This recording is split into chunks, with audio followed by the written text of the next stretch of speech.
हाय दोस्तों, आप लोग कैसे हैं। हम उम्मीद करते हैं आप बड़े मज़े में होंगे। आपका प्यारा सा इफ्तिखार सर आपके सेवा में फिर से हाजिर है।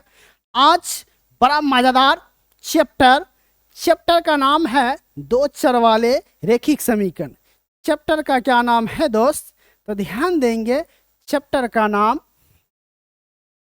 आपका चैप्टर का नाम है दो चर वाले रेखिक समीकरण। क्या नाम है चैप्टर का? दो चर वाले रेखिक समीकरण। दोस्त, इनको ऑब्जेक्टिव हम तभी समझ सकते हैं जब इसका हम थ्योरी जानेंगे। थ्योरी जानेंगे तो ऑब्जेक्टिव बिल्कुल धुआं उड़ जाएगा। इसलिए दोस्त, बड़ा प्यार से इस ऑब्जेक्टिव को हम समझते हैं, और इस ऑब्जेक्टिव को समझेंगे तो दो चर वाले क्या 44 ऑब्जेक्टिव है। इस चैप्टर में आपका कितना ऑब्जेक्टिव है दोस्त? तो 44 है। बिल्कुल 44 का 44 ऑब्जेक्टिव बनेगा अगर ये थ्योरी को समझ लेते हैं।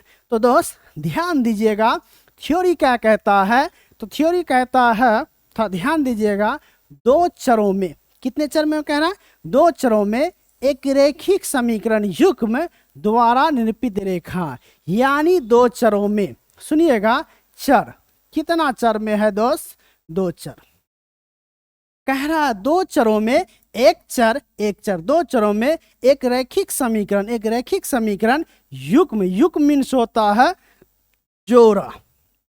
युग्म मीन्स क्या होता है? जोड़ा। और एक रेखिक समीकरण युग्म द्वारा निरूपित रेखाएं। कहने का मतलब इनको हल करेंगे तो रेखा कितना बनेगा? तो दोस्त रेखा बनेंगे तीन। रेखा कितने बनेंगे? रेखा तीन बनेंगे। पहला रेखा प्रतिच्छेदी बनेगा दोस्त, दूसरा रेखा बनेगा समांतर बनेगा दोस्त, तीसरा रेखा बनेगा संपाती। संपाती कहता है एक रेखा दूसरा रेखा ठीक उसके ऊपर हो, उसी को दोस्त हम कहते हैं संपाती। ये क्या है? संपाती है। ठीक है, तो ये कह रहा है इनको हल करेंगे दोस्त, रेखा कितना बनेगा? रेखा तीन बनेगा। पहला प्रतिच्छेदी, दूसरा समांतर, तीसरा संपाती। तो यह कह रहा है एक बिंदु पर प्रतिच्छेद करो। देखो एक बिंदु है ना, एक बिंदु पर प्रतिच्छेद करे तो समीकरण युग्म का अद्वितीय हल होता है। ऐसे समीकरण युग्म को अविरोधी समीकरण युग्म कहते हैं। ये कहा अगर एक बिंदु पर प्रतिच्छेद करे तो समीकरण युग्म का कैसा हल होता है? अद्वितीय हल होता है। और ऐसे समीकरण युग्म को अविरोधी समीकरण युग्म कहते हैं। इसी तरह अगर आप दूसरा देखेंगे, पहला क्या कहा कि अगर प्रतिच्छेदी होगा तो हल अद्वितीय होगा, और ऐसे समीकरण युग्म को क्या कहेंगे? अविरोधी। अगर समांतर होगा तो क्या होगा? तो अगला देखेंगे, अगर आपका रेखा कैसा हो? समांतर हो। रेखा कैसा हो? समांतर हो।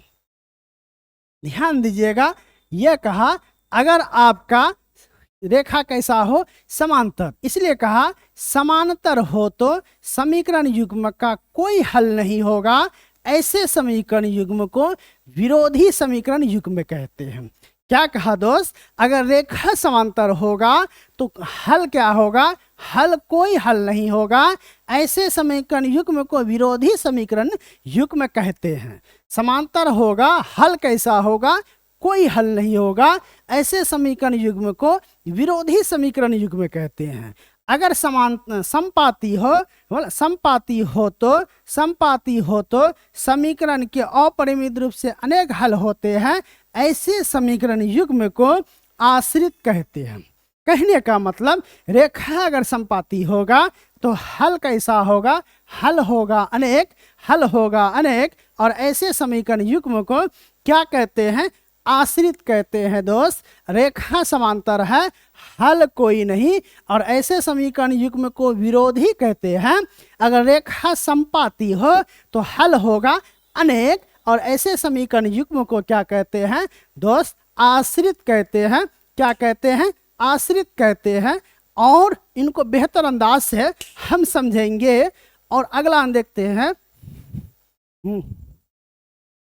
अगला देखते हैं इसको।